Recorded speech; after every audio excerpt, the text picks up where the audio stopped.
be on my lips, ever be on my lips. Your praise will ever be on my lips, ever be on my lips.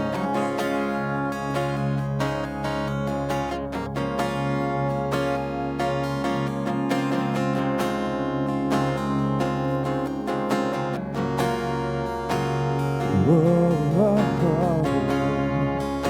You father the orphan, your kindness makes us whole, and you shoulder our weakness, and your strength becomes our own.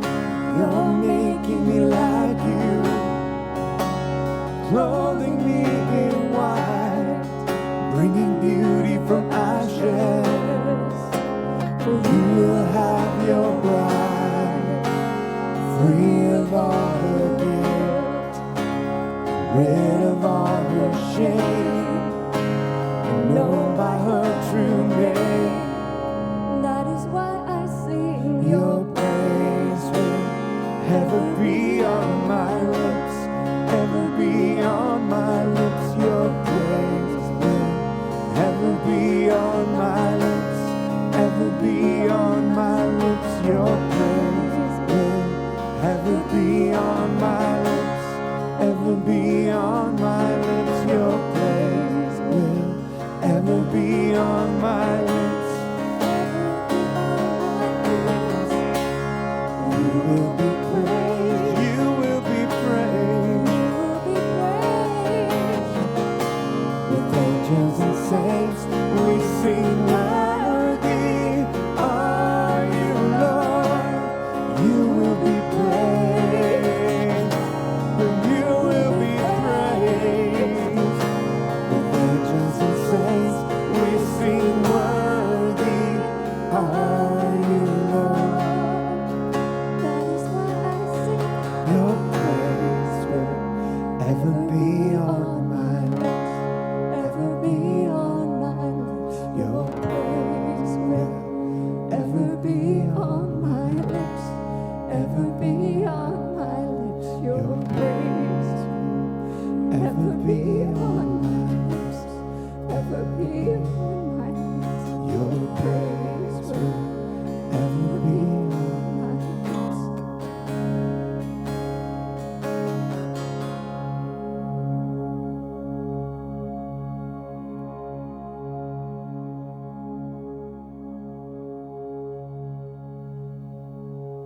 Hi. Anyone who is aware of current trends in our world would have to admit there's a great deal of confusion about God. Who he really is, what he's really like, does he even exist? Today, I want to talk to you from a passage in Ezekiel chapter 13, in which it says something that goes along the lines of this: everybody, all people are going to realize that he is God, at least at some point in time. I want to begin by reading verses 22 and 23 of Ezekiel chapter 13. I'm going to read them from the Message version of the Bible. Because you've confounded and confused good people, unsuspecting and innocent people with your lies, and because you've made it easy for others to persist in evil so that it wouldn't even dawn on them to turn to me so I could save them, as of now, you're finished. No more delusion-mongering from you, no more sermonic lies. I'm going to rescue my people from your clutches, and you'll realize that I am God. There are those people in our world who consider themselves atheists, and that is, they believe there is no God. This is the only life we have, and therefore there are no consequences on an eternal scale for anything we do or don't do. Then there are those who say they are agnostic. They believe there is a God, but they believe that it is not possible to be in a relationship with him. And so, again, we shouldn't waste our time pursuing him.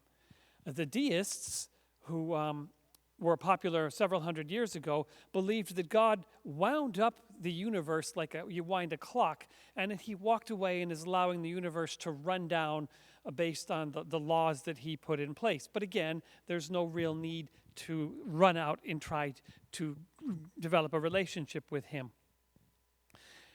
Denial of God has actually become popular, and many people publicly declare, both with their words and their actions, that there is no God. Then there are those who believe in a God or gods, plural, and that's where it starts to get complicated. Since the early days of our history, we've had a lot of religions, which are man's attempt to get to know or to control God. Most, if not all, of the ancient civilizations had a religious system, many of them with multiple gods. The Greek and the Roman gods are still familiar to us today. You'll find Hollywood making movies making reference to them. In most cases, these gods were not overly friendly with us mere mortals, and when there was occasions, at least in the writings, for these gods to interact with us, it was often on the more wrathful side. Why would anybody want to seek out and get to know or have a relationship with any one of these wrathful gods? When it comes to Judaism, Christianity, and Islam, you then find this concept of a God, not a pantheon of gods. But even these cannot seem to get away from the idea of God being a wrathful being who somehow takes pleasure in punishing those who don't get everything just right. In all these religions, you find people trying to figure out a way to God without following the path that he has set for us. All three of those religions have what we call cultural followers.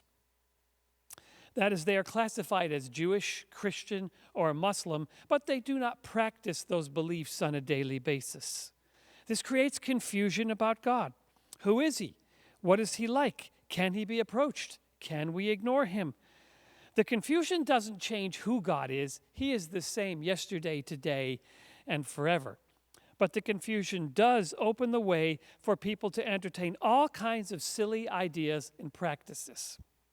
Well, Ezekiel was called to prophesy to the Jewish people who had turned from God.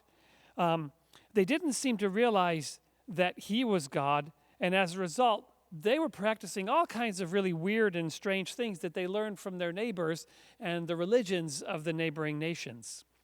They had been deceived by past kings and by influential people who seemed to have little thought to who God is and what awesome new supernatural things he had done for them as a people.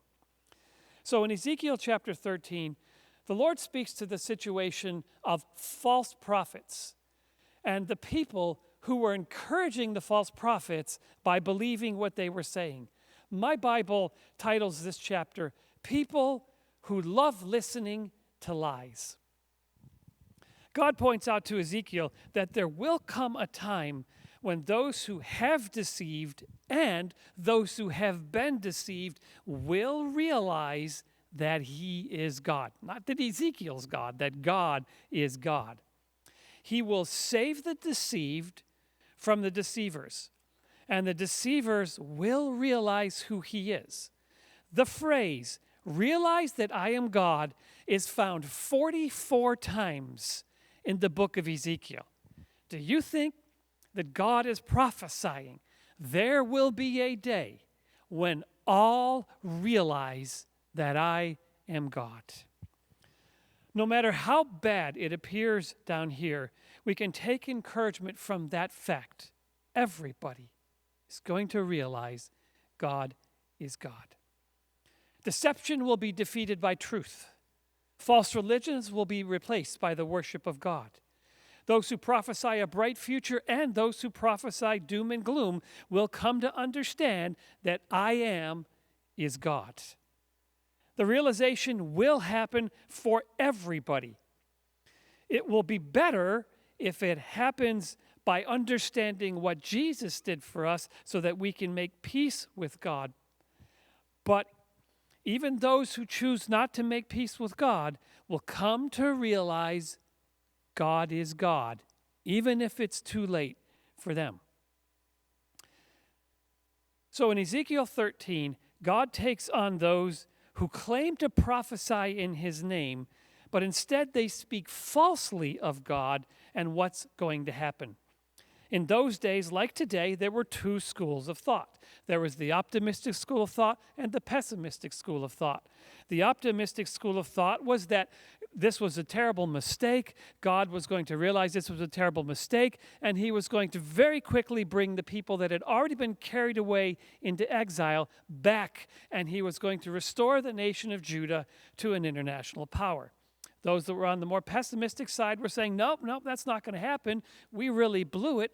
This is going to have to play out, and come to the end of what God intends here.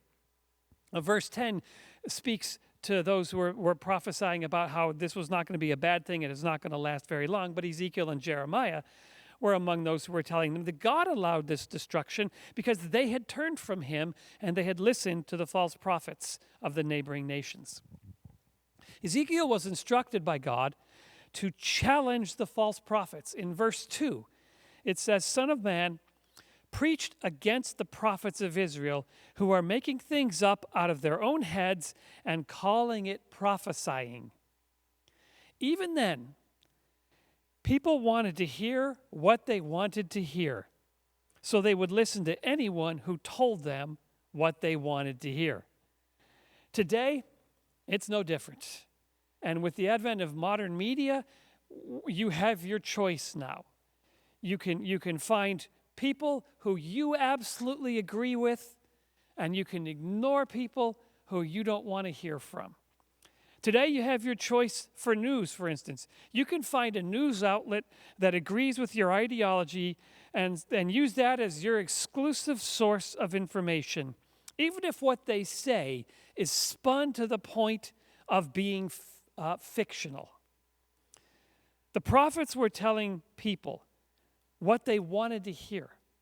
But verse 3 says, God the Master pronounces doom on the empty-headed prophets who do their own thing and know nothing of what's going on. Isn't that amazing? That isn't a sentence that describes today, where our world is full, the airwaves are full of people telling us what they think is happening. In reality, they know nothing of God or his plans or his love, and they're just filling people's head with out-and-out deception. The nation was falling apart around these people. Ezekiel was one of those who was already in exile. And he was warning those people left in Judah that the king of Babylon was coming to get them if they did not get right with God. If they continued to ignore him, they needed to restore that relationship. In verses 4 and 5, he says, look, those of you that are remaining in Jerusalem, you have done nothing to help Israel stand on God's day, on Judgment Day. In verse 6, he says this, all they do is fantasize comforting illusions and preach lying sermons. They say God says, when God hasn't so much as breathed in their direction. And yet they stand around thinking that something they said is going to happen. God takes deception in his name seriously. In verses 7 to 9, he says, those who substitute illusions for visions and use sermons to tell lies are going to be dealt with, even removed from Israel and Judah. This is still happening today, with sermons being used to twist God's word to suit people's desires to live any way they want to live. In Ezekiel's day, God planned to deal with those deceivers. How long will he allow deceiving prophets, deceiving preachers, deceiving pastors, deceiving leaders, deceiving media to continue? After God acts, they will all say, I now realize God is God. He's the master. What will it take for people to realize God is God? Well, God goes on to warn of a fire and brimstone sort of outpouring of wrath toward those who have lied to God's people, not the ones that have been deceived, but to those who are doing the deceiving and using God's name to give themselves a voice with which to deceive. They who say everything is fine, everything's going to be fine, and they're using his name to deceive it. They build a wall, they build a structure of belief not founded on God, and then others come along and paint it up, whitewash it says, in verses 10 to 16. God verbally paints a dramatic picture of what will happen to those who lie in his name. Again, repeating the phrase in verse 13, you will realize then that I am God. It seems God was not enough for Israel and Judah, so they looked to the religions of the neighboring nations to satisfy their desires. I wonder if believing God is easier when there's no other option. Probably. The challenge we face is that we have too many options today, too many ideologies, too many belief systems. People can pick what they want to believe is true and then find others who will tell them they're right, that is true, even when what they have done is fantasize sheer nonsense. Chapter 13 is letting us know that deceiving people with nonsense will have horrific consequences for the deceiver. It does not change who God is. Okay, let me be clear on that. Then verse 17, he gets very specific. Verse 17 is not meant to be sexist against women in general, but it is dealing with specific women who were using different methodology to deceive. Ezekiel was told to speak against these women who were making stuff up out of their own minds. So let me just read verse 17. And to the women prophets, son of man, take your stand against the women prophets who make up stuff out of their own minds. Oppose them. Say doom to the women who sew magic bracelets and headscarves to suit every taste, deceive and trap souls. He was opposed to them, and apparently they were not getting a lot of opposition from the local leaders in Jerusalem. So in verses 18, he gives us insight into what they were doing. They were sewing magic bracelets and headscarves to suit every soul. And Ezekiel says these were traps or devices to trap souls.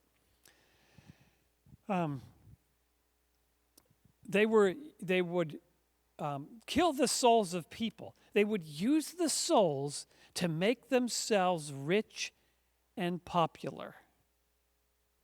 Verse 19 goes on to tell us they were profaning God among the people just to get ahead, to make themselves look good, and to make a quick buck.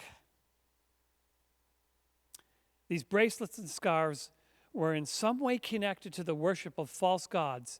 They must have been a popular fashion accessory.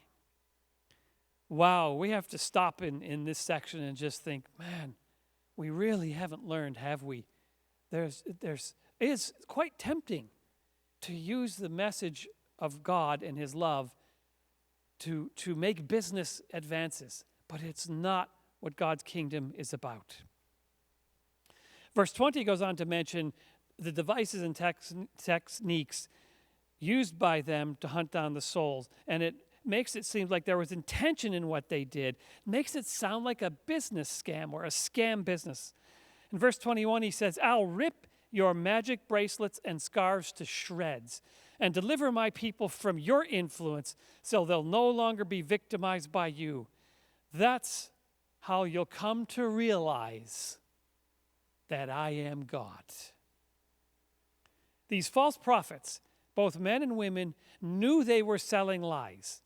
It appears they meant to confuse the people, to deceive them, and it proved to be a profitable business as well.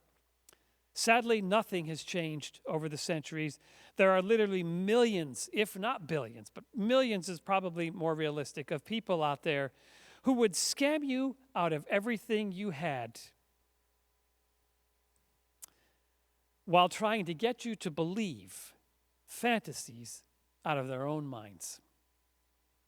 Many of these people do this under the guise of religion, promising you something if you buy a trinket, a relic, or icon from their ministry.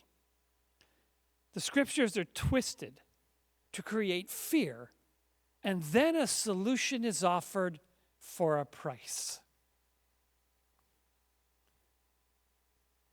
Isn't the gospel message enough that we don't have to monetize it? We don't have to market it as a business advantage or a way to get ahead in this world. It's a message of salvation to people who have been deceived, lost, heartbroken, hurt, and in need of a loving and caring God. In Ezekiel's day, these prophets, specifically women referred to here, used their devices and techniques to scam and deceive the people.